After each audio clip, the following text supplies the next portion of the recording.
مرحبا أهلا النوادي. Berikutnya auratul hurrah khamsatun. Aurat wanita-wanita merdeka ada 5. Nah, sekarang aurat wanita-wanita merdeka. Jadi aurat ini jangan hanya dibatasi masalah terbukanya fisik manusia ya. Itu memang disebut aurat dalam tinjauan fikih. Tapi ada aurat juga, yaitu apa? Aib. Aibnya seseorang itu juga aurat yang wajib ditutupi. Wajib ditutupi, gak boleh diumbar-umbar, apalagi disebar di media sosial.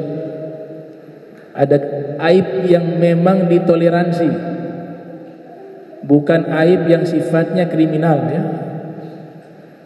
Kalau sifatnya kriminal, itu Imam Nawawi dalam kitab Riyadhus Shalihin mengatakan dia wajib menyampaikan aib tersebut.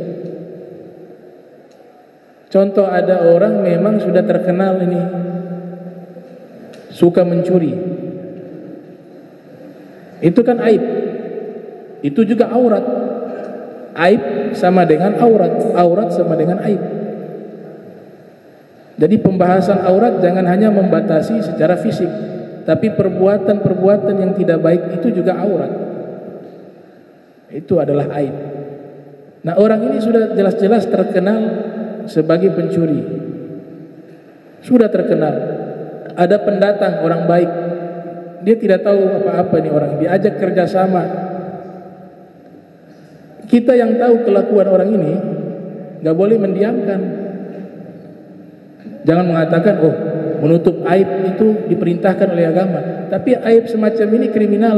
Tahu dia orang ini sudah berapa kali orang kerjasama dengan dia, barangnya orang itu dirampas, diambil, dicuri. Tidak amanah. Kita berkewajiban memberitahukan orang tersebut karena dia tidak tahu. Ya, ini fulan sebelumnya ini punya track record tidak baik. Tuh. Ia senang mencuri, tidak amanah dan seterusnya. Kita tidak kena dosa, justru kita diamkan itu, kita yang berdosa. Nah, prasangka baik perintah agama kita. Prasangka baik perintah agama kita. Tapi prasangka baik tidak menghilangkan kehati-hatian. Prasangka baik tidak menghilangkan waspada, husnuzon. Beda dengan orang yang memang sudah dikenal baik. Ini gak boleh kita suuzon nih. Dia punya track record orang baik tuh, gak boleh kita suuzon. Tapi kalau memang track recordnya dari awal dan memang syuhra, sudah terkenal di tengah masyarakat, orang ini semacam ini perbuatan dia, ada orang yang tidak tahu, tidak kenal dia, kita wajib memperingati dia. Itu keterangan dari Imam Nawawi dalam kitab Riyadhus Shalihin. Jadi kalau memang sifatnya kriminal, itu bukan mengumbar aib, memang harus seperti dijadikan saksi dalam satu perkara. Bagaimana orang ini? Kan tidak mungkin dia mengatakan jangan, itu berdosa. Membuka aib seseorang itu dosa. Dalam pengadilan katanya wajib untuk disampaikan. Ini kejahatannya seperti ini, seperti ini, seperti ini. Jadi jangan sampai salah memahami menutup aib saudara muslim ya. Itu dalam konteks aib yang tidak masuk ke ranah hukum, tidak merugikan orang. Aib yang sifatnya pribadi. Seperti apa misalnya? Ada orang berzina, itu kan yang rugi dia gak merugikan orang lain. Aib ini wajib ditutup, gak boleh dibongkar, diumbar, atau dimata-matai kemudian sengaja untuk mempermalukan dia. Dalam hukum Islam, kalau kita menuduh orang itu berzina, itu harus mendatangkan 4 saksi. Kalau kurang dari itu, kita kena hukum qadzaf, dicambuk 80 kali. Dalam Al-Quran di surat An-Nisa ayat 15, fastashhidu alaihinna arba'atan minkum. Kalian menjadikan 4 orang saksi dari golongan laki-laki, dari golongan kalian, jika menuduh mereka perempuan-perempuan itu berzina. 4 orang. Dan 4 orang ini harus melihat mohon maaf, kemaluannya masuk. 4-empatnya harus lihat. Kalau hanya ada dalam kamar, belum bisa. Dia harus lihat jima itu terjadi. Dan yang lihat harus 4 orang laki-laki. Kalau itu tidak bisa terbukti, sampai Nabi kasih bahasa sopan ya. Nabi mengumpamakan kama yagibu al-mirwad fi muklahati wal risha'u fil bi'ri, kata Nabi. Sebagaimana kalian melihat masuknya pensil ke dalam tempat celak mata. Kan celak mata kan ada pensilnya tuh buat oles tuh di mata ya, celak mata sunnah ifmit. Itu kan ada botolnya. Kata Nabi, kalau mau jadi saksi perzinahan, sebagaimana kalian melihat pensil itu masuk ke dalam botolnya, botol celak mata. Bahasa sopan ya Rasulullah SAW. Atau tali daripada timba masuk ke dalam sumur. Kalau kalian melihat itu baru bisa jadi saksi. Gak mungkin, susah. Ya. Nah, yang menuduh tidak bisa membawa 4 orang saksi laki-laki, dan harus laki-laki, gak bisa perempuan. Saksi dalam perzinahan dalam mazhab Syafi'i, dalam kitab Al-Um, Imam Syafi'i mengatakan harus 4 orang laki-laki dalam konteks saksi perzinahan. Had rajam bagi yang sudah menikah. Dan ini tidak main-main hukumnya. Itu kalau sudah menikah berzina dalam hukum Islam dilempar dengan batu sampai mati. Tapi dosanya diampuni oleh Allah. Rajam namanya. Kalau yang masih bujang belum nikah berzina dicambuk 100 kali. Itu had, hukum yang diatur dalam Islam. Ya, tentu lewat proses pengadilan, bukan kita main hakim sendiri. Berbicara hukum dalam Islam selalu ada pengadilan yang dilibatkan, bukan main hakim sendiri. Nah, kalau seseorang menuduh tanpa bisa mendatangkan 4 orang saksi, yang menuduh itu kena hukum. Di surat An-Nur ayat 4, walladzina yarmuna al-muhsanati thumma lam ya'tu bi arba'ati syuhada'a fajliduhum 80 jaldatan wala taqbalu lahum syahadatan abada wa ulaika humul fasiqun. Bagi yang menuduh perempuan-perempuan yang baik berzina, tapi kemudian mereka tidak bisa mendatangkan 4 orang saksi dari golongan laki-laki, maka mereka dicambuk sebanyak 80 kali. Dan tidak boleh menerima kesaksian mereka selama-lamanya. Dan mereka itulah orang-orang fasik. Namanya hukum qadzaf, menuduh tanpa bukti. Dalam kitab Al-Muhalla, Ibnu Hazm mengatakan perempuan bisa jadi saksi, tapi 1:2. Kalau laki-laki dalam Al-Quran 4 orang, maka kalau perempuan jadi saksi semua jadi 8 orang. Itu mazhab Ibn Hazm ya, Zahiri dalam kitab Al-Muhalla. Imam Syafi'i tetap berpendapat saksi dalam perzinahan itu harus laki-laki, karena jelas sekali ayat Al-Quran menyebutkan minkum, bukan minkunna. Minkum itu saksi 4 orang dari kalian laki-laki. Tidak disebut di situ perempuan. Tidak ada satu ayat menerangkan kesaksian dalam masalah perzinahan, melainkan selalu menggunakan kata ganti, kata petunjuk laki-laki. Imam Syafi'i berpegang dengan ayat, dan ayatnya jelas bahwa ini laki-laki yang menjadi saksi. Kesimpulannya apa? Bahwa hukum rejam, hukum had rejam itu menunjukkan sulitnya kita merusak kehormatan seorang muslim sekalipun dia berzina. Seakan-akan Allah Ta'ala ingin menyatakan kepada kita, saya menutup aib mereka, walaupun mereka melakukan pelanggaran-pelanggaran yang besar, dan konteksnya bukan dalam masalah kriminal yang bisa merugikan orang, bukan masalah yang memang dalam hukum al-mu'aqabah, hukum pidana perdata dalam Islam diatur di situ, yang memang harus disampaikan kepada pihak berwajib, tidak boleh disembunyikan.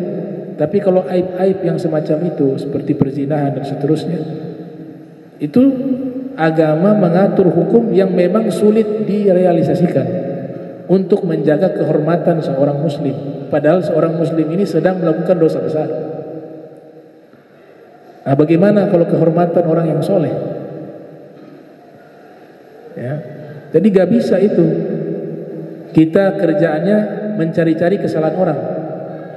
Wala tajassasu, gak boleh kita mencari-cari kesalahan orang. Tapi kalau memang jelas-jelas nampak, ya, jelas-jelas nampak perbuatan itu di lingkungan kita, wajib kita harus hentikan itu. Tanpa kita memata-matai, memang jelas. Kalau kita biarkan, kita dapat 3 musibah. Kita tahu di lingkungan kita ini ada tempat perzinahan. Itu sudah terkenal. Bukan kita mata-matai, memang sudah jelas-jelas ditampakkan. Apalagi ada juga orang yang sengaja melakukan, ingin menampakkan perbuatan dosa itu. Di lingkungan itu gak bisa diam. Kalau ya diam, kita yang kena. Kita yang tidak melakukan itu kena konsekuensinya. Di antaranya apa? Az-zina yurisul faqra. Perzinahan itu mewarisi kefakiran. Nabi tidak mengatakan orang yang berzina menyebabkan dirinya fakir, tapi Nabi menyebutkan perbuatan zina membuat fakir. Artinya apa? Perbuatan zina yang ada di lingkungan tersebut dan kita diamkan, sedangkan itu memang kita tahu itu terjadi, maka itu bisa membuat satu lingkungan itu kena krisis. Krisisnya bukan hanya krisis secara finansial dan ekonomi, krisis iman, krisis keyakinan, krisis ekonomi, krisis keberkahan, semuanya. Kemudian yang kedua, riwayat dari istri Nabi Sayyidah Aisyah itu menyatakan bahwa kathratul zalazil, banyak terjadi gempa bumi itu karena sebab maraknya perzinahan. Jadi perzinahan itu mengundang gempa bumi menurut istrinya Rasul Sayyidah Aisyah. Yang ketiga, merusak tata krama, adab, etika, moral yang dimana di lingkungan itu ada perzinahan yang memang terang-terangan itu terjadi.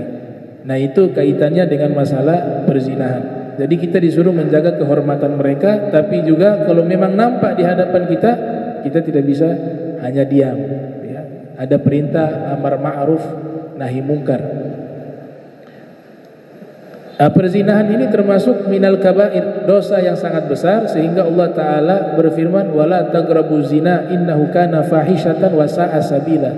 Jangan kalian dekati zina, sesungguhnya perzinahan itu adalah perbuatan yang keji dan juga jalan yang buruk. Namun juga ketika kita punya niatan ingin mencari tahu kesalahan orang, aib orang, kemudian tujuannya untuk menjatuhkan orang tersebut, dia dapat sanksi tersendiri. Dia tidak betul. Man ayyara akhahu bidzanbin lam yamut hatta ya'mala bih. Dalam kitab Al-Farqu bainan nasihati wa ta'ir, siapa yang mempermalukan saudaranya dengan satu dosa, niatnya ingin menjatuhkan, maka sebelum dia meninggal dunia, dosa itu akan dilakukan oleh dia. Apalagi niatnya provokasi, niatnya untuk merendahkan seseorang. La yadkhulul jannata namam. Orang yang tukang provokasi tidak mungkin masuk surga, kata Rasulullah SAW. Atau niatnya apa? Memang saya benci orang ini, mau cari tahu dia punya aib. Ketika ketemu aibnya dia senang, bahagia. Nah, ini selesai dia, saya hancurkan nama baik dia. Ini masuk di ayat wala tajassasu. Jangan mencari-cari aib orang dengan tujuan ingin menjatuhkan orang tersebut. Kalau itu dilakukan, ada konsekuensi. Ya, Nabi katakan di dalam riwayat Imam Tirmidzi dalam sunannya yang lahir tahun 209 Hijriah, wafat 279 Hijriah, fala tudhiru syamatata bi akhi, fala tuzhir asyamatata bi akhika fayu'afiyahullah wa yabtaliyak. Jangan kalian menampakkan kebahagiaan di atas kesedihan saudaramu. Kalau itu dilakukan, Allah akan menjaga dia dan kamu akan diberikan bala dan musibah. Nah, ini berkaitan dengan aurat. Jadi aurat itu aib saudara kita juga aurat. Siapa yang senang menutup aib saudaranya, Allah tutup aibnya di dunia dan di akhirat.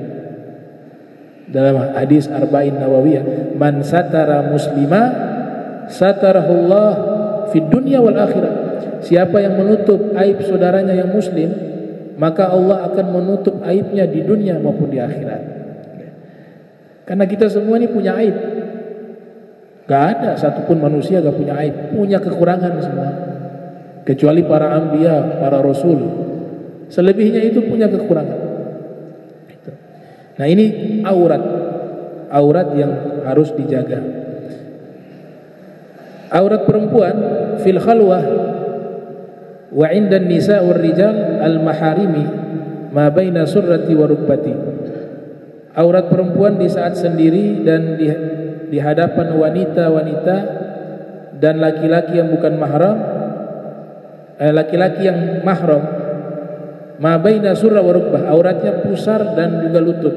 Jadi perempuan punya aurat untuk diri sendiri itu pusar dan lutut, dan auratnya sesama perempuan itu pusar dan lutut. Dan auratnya kepada laki-laki yang mahram itu juga pusar dan lutut. Yang kedua, indan nisa fasiqati wal kafirati, auratnya perempuan merdeka di hadapan perempuan yang fasik dan perempuan yang kafir. Ma la yabda'u 'indal mihna falladhi yabdu laysa bi'aurah wa huwa ra'su wal wajhu wal 'unuq wal yadan ilal adudain wa rijlain ila rukbatain wa ma 'adahu aurah. Yaitu auratnya segala sesuatu yang nampak dalam aktivitas kerja, itu saja yang bisa dilihat. Yaitu apa di sini dirinci, yaitu kepala, wajah, leher, kedua tangan sampai ke bagian sikut ke atas, ke bagian lengan ya. Kedua kaki sampai ke lutut. Nah, dalam fikih itu dikatakan biasanya perempuan kerja di masa itu jadi standar hukum yang kelihatan itu. Nah, itu boleh. Itu bukan aurat. Tapi selebihnya itu aurat. Ya. Sesuatu yang tidak nampak ketika kerja, yaitu yang nampak sesuatu yang bukan aurat, yaitu kepala, muka, leher, kedua tangan sampai ke bagian lengan, kedua kaki sampai ke bagian lutut. Wa ma adahu aurah, selain daripada itu semuanya aurat. Kemudian aurat wanita merdeka di saat sholat, jami'ul badan illa wajha wal kafain. Seluruh tubuh wanita itu aurat ketika sholat kecuali wajah dan kedua telapak tangan. Makanya wanita justru sholat wajahnya dibuka, kelihatan, dan tangan, kedua telapak tangan. Dan aurat perempuan yang merdeka di hadapan lelaki yang bukan mahram, jami'ul badan, seluruh badan. Namun di sini ada keterangan dari Syekh Bajuri mengatakan, nah beliau ini orang Mesir, Syekh Bajuri. Di zaman saya ini perempuan jilbabnya muka kelihatan. Beliau mengatakan itu gak masalah, selama tidak memunculkan fitnah dan mengundang syahwat. Disitulah dijelaskan oleh para ulama, mayoritas mengatakan bahwa kalau perempuan itu memunculkan fitnah itu disebutkan kalau dia lewat, laki-laki semua mandang dia, saking cantiknya, maka itu wajib ditutup. Tapi kalau tidak memunculkan fitnah, maka tidak disebut harus menutupnya. Cukup wajah ini terbuka, yang penting anggota tubuh, ya, selain telapak tangan dan wajah itu sudah disebut menutup aurat. Dan kebanyakan pendapat ini merujuk ke mazhab Hanafi. Kalau mazhab Syafi'i, mazhab Hambali lebih keras, ya. Mazhab Hambali itu sampai kuku-kuku juga aurat. Makanya mereka kalau cadar itu satu mata kelihatan, yang lain tertutup. Mazhab Hambali karena menganggap semuanya aurat termasuk kuku itu juga aurat. Jadi perkara ini ada khilaf di kalangan para ulama. Ya. Kalau kita sikapi bagaimana ya pilihan siapa yang mampu, yang penting nutup aurat. Kemudian lihat bagaimana kondisinya, ini perempuan mampu tidak, bagaimana keadaan sosialnya, itu juga menjadi pertimbangan. Karena memang dakwah itu menempatkan sesuai tempat juga hikmah. Yang penting tidak keluar dari hukum, tidak keluar dari hukum. Kemudian aurat wanita merdeka di sisi suaminya, la aurata, tidak ada aurat sama sekali. Dan auratnya budak perempuan ada 5. Di saat sendiri auratnya 2 kemaluan. Di saat sholat dan di hadapan wanita dan laki-laki yang mahram itu antara pusar dan lutut. Dan di antara wanita-wanita fasik dan kafir sesuatu yang tidak nampak ketika dia sedang kerja, sebagaimana yang tadi sudah dijelaskan. Dan aurat budak di sisi laki-laki yang bukan mahramnya seluruh badan. Budak nih, budak perempuan, kalau bukan mahramnya seluruh badan. Di sisi suaminya atau tuannya atau istri suaminya tidak ada aurat. Jadi fungsi posisi tuan yang memiliki budak wanita itu sama seperti suami. Ada yang bertanya, apakah hukum perbudakan dibatalkan dalam Islam? Belum dibatalkan sampai hari ini. Kenapa? Kemungkinan besar kata para ulama di akhir zaman akan muncul perbudakan lagi. Sehingga agama Islam mengatur perbudakan, memanusiakan manusia. Islam sebenarnya tidak suka dengan perbudakan. Buktinya setiap ada satu dosa, satu perbuatan yang tidak baik, diantaranya apa? Lagi puasa, berhubungan badan di bulan suci Ramadan, itu ada namanya kafaratul uzmah. Di antara sanksinya adalah memerdekakan budak. Kemudian Nabi selalu mengatakan, kalau kalian merdekakan budak pahalanya begini.